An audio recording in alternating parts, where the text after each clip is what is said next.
Pakistan has entered IMF programs for about 24 times since its first bailout package in 1958. Yet the underlying crisis, it keeps returning. A decision was made that we are going to be a national security state first and foremost, and everything else second. Shall we say, a warning sign that if you measure the health of an economy through GDP growth rates alone, you will end up missing a very large and a very important part of the picture. Okay, so talking about the governments of Pakistan, Pakistan's fiscal deficit has survived every government, every IMF program, and every finance minister. The Musharraf years are also usually remembered as an economic success story because growth exceeded 6 to 7%. I'm increasingly coming to the conclusion of a failure of political imagination, a failure of the collective elites, the business elites, the Yes. political elites of this country. Hello and welcome to another episode. Our guest today needs little introduction to anyone who follows Pakistan's economy. We are joined by Khurram Husain, who is a veteran economic journalist and one of country's most insightful voices on fiscal policy, debt, energy, CPEC, and economic reform. For years, he has helped Pakistanis basically understand not just what is happening in the economy, but why is it happening. Assalamu alaikum, sir. Walaikum assalam. Thank you for that introduction. Today, we will largely discuss why Pakistan remains trapped in a cycle of debt deficits and IMF bailouts. So, in this context, my first question to you is that Pakistan has entered IMF programs for about 24 times since its first bailout package in 1958. Yet the underlying crisis, it keeps returning, it keeps coming back. What is that one original sin that Pakistan's economy, in your viewpoint, that leads us to this? Well, let me start by saying, in these matters, there's rarely one cause. They tend to be a bit more complex. But in the spirit of your question, if I had to identify the leading cause or one of the most important and consistent causes behind Pakistan's inability to develop a viable economic strategy, I would say it is because at the very top levels and the very highest levels of decision making, very early in Pakistan's career, in Pakistan's history, a decision was made that we are going to be a national security state first and foremost, and everything else second. That decision basically put the economic prosperity of the country, the productivity of its industrial base, the competitiveness of its exports, the lifting of people out of poverty, investments in the health and education of its common citizenry. All of these things were relegated to second, third, or fourth place. And one priority dominated all decisions, which was the pursuit of a national security state, and the purpose of the economy was turned into uh, a, a, a fountainhead of the resources required to build this national security state. And that has persisted from the 1960s and then through the 80s and then again the 2000s, the three periods when Pakistan's economy saw rapid growth rates.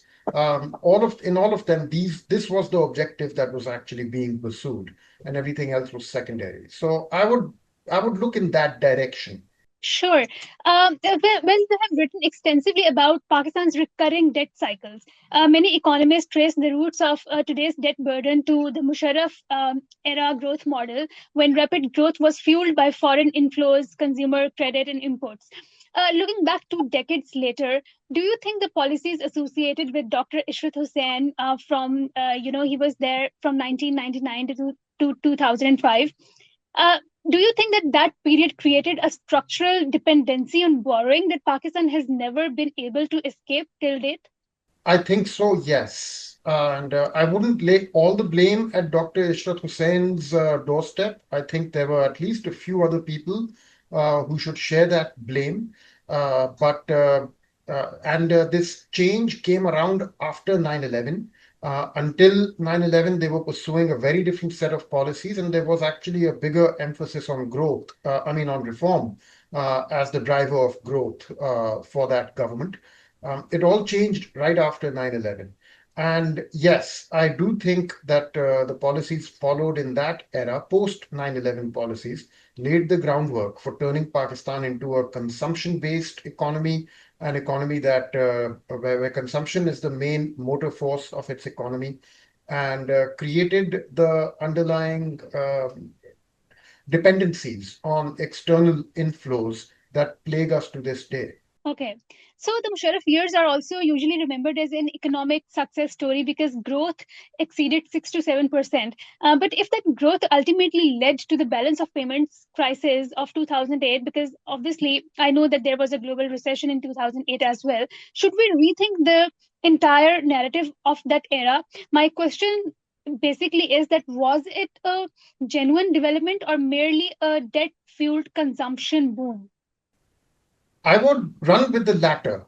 It was a debt-fueled consumption boom, and and I think it stands as a very good example of why GDP growth rates alone are not a good indicator with which to measure the health of an economy, because even as the economy was registering very large GDP growth rates in those years, inflation was rising alongside, the balance of payments was deteriorating, the monetary mix was turning very, very dangerous, driven in large part by the balance of payments issues and fueling inflation as well. And then you have to wonder, if growth is the economy's strength and the balance of payments and inflation are its weaknesses, in the long run, which won out? Who did the growth come to be overwhelmed by the balance of payments, the depletion of the foreign exchange reserves, and by inflation, or did growth eventually find a way to outgrow these weaknesses and continue unabated? I think the answer is very obvious. History provides us the answer. The economy fell into a very dangerous uh, s- balance of payments crisis at that time, and recorded the highest ever inflation rates that had ever recorded it in its history. And the government of that time tried to blame this on the incoming government and said that it's because the new people were reckless in their opening months of managing this situation. But the situation had been created long before the elections. And you cannot blame the new government that came in and inherited the economy which blew up in the late 2008. Those pressures have been building for at least 2, 3 years, if not longer. So I think that economy stands as a really good, shall we say, warning sign that if you measure the health of an economy through GDP growth rates alone, you will end up missing a very large and a very important part of the picture. Okay, so talking about the governments of Pakistan, Pakistan's fiscal deficit has survived every government, every IMF program, and every finance minister. Is the real issue economic mismanagement, or is it that Pakistan's elite never been willing to tax the sectors where wealth actually resides? For example, agriculture, real estate, and retail. Well, let's say it's a bit of both. And let me add a third item on that list alongside the two that you've already mentioned, both of which are very, very important. And the third would be a failure of the imagination, a failure on the part collectively over the decades on the part of Pakistan's elites to come up with a strategic economic direction through which to address the challenges that a globalized world presented them with, number one, and through which to secure their next generation of economic growth and welfare for the citizenry and revenues for the state. There was a collective failure on all these fronts. I think overall, as the world of globalization opened up before Pakistan, the rulers of this country sought to extract for themselves just enough benefit to fuel consumption in the short run for the economy, but to try and forestall or hold at arm's length any of the changes that were required to adapt to this new economy that was opening up before them. And the result is there before us now. Now, of course, that same globalized world is dying, and it's being replaced by something that we don't know.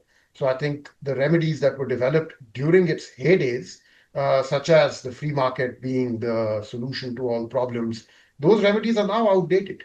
And we don't know what kind of a world is coming up before us, what we're entering, and what kind of a package of economic policies will best serve us in the new world that is opening up. But the thinking remains the same. The thinking with which they address old and new issues today is the same thinking that was developed back in the 1980s. And I think the failure to graduate out of that is also one of the failures that I would add to the list that you just drew up. Okay, sure. Just because we do not have enough time, I also really wanted to talk something about IPPs. Well, the IPP debate has become highly emotional, with many Pakistanis view independent power producers as one of the biggest causes of circular debt and expensive electricity. Well, based on my reading as well, what my understanding is that the original IPP contracts were fundamentally flawed. But I want to ask you that what are the governance failures and delayed reforms that turned what once was a solution into a national liability? The failure there is that the IPP framework was developed as part of a comprehensive set of reforms that was supposed to change the structure of the power sector comprehensively. You were not supposed to simply implement the IPP framework and then stop. The country was supposed to first implement the IPP framework, whose purpose was to bring in power generation capacity rapidly. Because in 1994, the country had faced one of its largest power crises of the time, and they needed power generation capacity quickly, and this was one way to do it. It was a temporary stopgap measure that you were supposed to use for a few years while you then undertook certain reforms. Those reforms included things like unbundling and dismantling WAPTA, the Water and Power Development Authority, that the giant bureaucracy that had stood astride the power sector since the very beginnings of Pakistan's power sector. That was now meant to be dismantled. It was supposed to be broken down into what they called area electricity boards. The generation and distribution and transmission sides were meant to be separated out. Large assets like the hydro facilities were going to be looked after by specialized bodies. Um, all this was supposed to be done, and then there was supposed to be pricing reform alongside these structural changes in the power sector. You're supposed to bring in pricing reform to bring greater market based pricing of electricity. So different area electricity boards would buy electricity from a central dispatch agency that would sell based on market pricing, supply and availability, supply and demand of electricity at that time, and moving eventually to a market based mechanism. And then down the road, after unbundling WAPTA, you were supposed to start one by one privatizing all these entities. This was this process began in 1998. In fact, it had begun in 96. It got going in 98, but then it stalled. And the first actual step taken in that direction did not come until 10 years later, in 2008, when they separated WAPTA from the hydro and the power generation sides, creating what they call PEPCO today, the Pakistan Electric Power Company. And then that was supposed to be disaggregated further and further until you had many different entities running in the power sector, held together by market-based pricing mechanism and things like that. The failure to really follow through on the reforms, to take the first step and then to halt, left Pakistan in a position where we had the worst of both worlds. We had the pricing of the power sector, of the private sector, sorry, and we had the inefficiencies of the public sector combined into Yes, rolled yes. into one entity. Mhm. And trying to carry that forward gave us the circular debt and this recurrent theme that like the circular debt keeps rising, and no matter how many times they retire it, it keeps coming back. So that's where we landed up. And I think that's part of the overall failure of the imagination, a failure to, on the part of successive governments, all political elites, to actually figure out how do we need to change and restructure Pakistan in the new world that was opening up in the 1990s and the 2000s and the 2010s. And having failed to undertake those reforms, they were left with these kind of hybrid models for running a power sector or running a revenue system that you just highlighted for us, that has some revenue lines in the provinces, some in the center. It is unable to tap its most important uh, bases for future revenue generation, property taxes, real estate, agriculture, and services even. So in a sense, the revenue side, the story is also very similar. The economy evolved, things changed, but our bureaucracy remained more or less the same because we were wedded to it. We wanted to save the system rather than reform it. And as a result, we landed up where we are. Persistent circular debt accumulation, persistent fiscal deficits, endless returns to the IMF, and consumption-based growth booms that we tout as markers of success and governance delivery. It's not working, obviously. Look around you. Yes.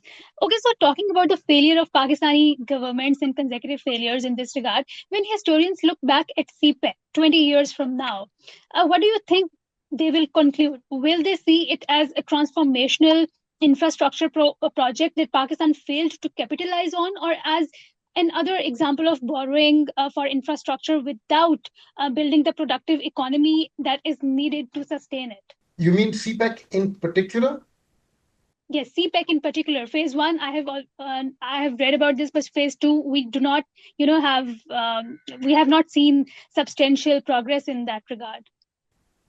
Right. I think regarding phase one, the power sector investments will probably draw a very mixed response. They did help to some extent in adding generation capacity to Pakistan's energy mix, and some generation capacity additions were required at that time. I think history will note that they overdid it. They probably commissioned more generation capacity than the economy could bear, and as a result left the power sector saddled with expenses it could not hold. But the CPEC investments went beyond power sector. They went into highways and then Gwadar port as well. How these will be viewed might be different. I think regarding Gwadar port, we are still seeing changes taking place that may give Gwadar Port a new relevance all of a sudden. I think it's entirely possible 20 years from now we'll say, now I get it. Now I get why the Chinese came and built this port over here, because for 20 years we couldn't figure out why they built it. Back in 2006 when it was commissioned, and now we're in 2026, it wasn't clear why did they actually build this port, and people speculated it was for military purposes. It's entirely possible 20 years from now we'll say, aha, now I get it, right? Because a lot of transshipment might well be going through here and whatnot. Let's see. I think the legacy for that is yet to be written. And it's the same with the highways, and maybe, who knows, in the near future, there may well be a railway project as well being added to this. That will be that will leave a different legacy. But I think the power sector investments will definitely draw a very, very mixed evaluation by people in the future. My last question is that Pakistan's economic history seems trapped in a cycle of stabilization, growth, crisis, IMF, and then again stabilization. What political or institutional reforms would be required to finally break this cycle? Great question. I can at best give you a very general answer, but I think the reforms need to aim at improving the competitiveness of the economy. We are producing, if you just take a very crude, generic measure of productivity or competitiveness, for one quantum of labor input, how much output does this economy produce? You'll find that there is either net stagnation over the past 25 years, or worse, that we are producing less output with the same given quantum of labor input. It's a very crude sort of a measure, but it works, right? Or because if you're looking at it in a general sense over the long run, it's enough to say, well, with one quantum of labor input, one quantum of energy input, and one quantum of credit, how much or of capital input, how much output are you able to generate? And I think you will see a long run stagnation taking root in the country over this time. That has to change. And that's a competitiveness, productivity problem, and that cascades out. There's no one single solution or magic bullet to that. You need to start manufacturing different things, move out of energy intensive manufacturing processes into other areas. We need to document the economy so you can have credit flows resuming to small and medium enterprises. There are a lot of other things that need to be done here, and I think the growing digital footprint in the economy provides very useful directions and things to build on over there. Along with that, the revenue base of the state has to grow. It's continuing to, in fact, narrow. Large parts of Pakistan's economy are escaping the revenue net. And to do that, it requires some institutional reform, but also some amount of trust. People just don't trust the revenue authorities based on the way that they behave, the way they shake down those who are already within the tax net. People outside the net can see all that happening, and they say, I'm not going to go ahead and document myself so I can be treated the way those guys are being treated. So that's an important area. The state having to regain and re-earn the trust of its own citizenry to be able to persuade large numbers of them to enter the tax net and find for themselves the benefits in it. I think Pakistan will need to start investing. The state will need to start investing in a big way in its own citizenry. You cannot ignore the health and education of your citizenry and expect productivity to rise, expect high-tech investments to come to your country. If high-tech investors can't see the literacy base and the skills base that is required to operate their industry among the populace. So in a sense, this fixation on building a national security state almost to the exclusion of everything else, that will have to be decentered. That's an important priority, no doubt. And I think the May war last year taught us that national security is an important priority. But I think the fact that we are right now wrangling with chronic economic problems that necessitate repeated recourse to IMF resources is also waking us up to the fact that development and improvement of the economy are also important. It can't be one to the exclusion of the other. The country has to move into the future on both these legs, not on only one. So for that, the discourse has to be decentered away from national security towards other things as well. So a lot of things are going to have to change. And can I just, you've been very patient listening to me list all this. As a conclusion, just let me say, this is basically now, I'm increasingly coming to the conclusion of a failure of political imagination, a failure of the collective elites, the business elites, the Yeah, political yeah, elites of this country, and the state elites. Let's include in that the civil servants, the generals who have run and operated our country to be able to collectively work with each other and develop common objectives and a common strategy to pursue those objectives. Um, if anything, they've been at odds with each other over the decades. That has to end. And I think that begins with us settling on rules of the game by which power must operate. All these things are yes, connected. And yeah, I think when we start walking the road, the benefits will reveal themselves of their own accord. yes. Very well said, sir. Thank you so much for enlightening us on the topic that always stays relevant. Thank you for the invitation to be here. Thank you so much.